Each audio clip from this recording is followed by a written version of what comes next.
Je vous ai entendu parler beaucoup de la crédulité nécessaire du spectateur. Oui, hein, oui, et je me j'aime bien disais ce quand même, terme. entre cette crédulité et puis eh bien, le credo de la foi, d'une certaine manière, le moment où on va dire, essayer de dire je crois, ou peut-être si on n'y arrive pas, j'espère, ce qui est déjà un petit début de foi, d'espérance.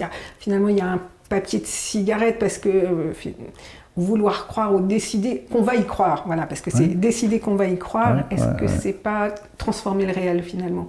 Parce que pour moi, c'est un peu ça la foi, c'est comment est-ce que, parce que je choisis d'espérer, ça transforme une partie du réel, très humblement, hein, de mon petit réel à moi.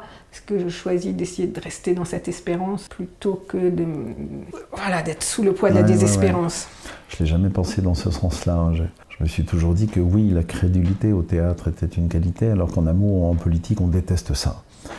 Se faire avoir en amour ou en politique, on déteste ça. Se faire avoir... Oui, mais on ne se fait pas avoir au théâtre, on s'embarque volontairement. Ça peut s'appeler de la crédulité, sauf qu'elle est positive. Ce que j'aime au théâtre, c'est que un monsieur de 94 ans et une jeune fille de 8 ans vont tous les deux se dire on aurait dit qu'il y avait vraiment un cheval en coulisses. C'est ça, exactement. Alors qu'il n'y en a pas, un cheval en coulisses. C'est pour ça d'ailleurs que c'est aussi être spectateur, c'est garder un pinceau trempé dans son enfance.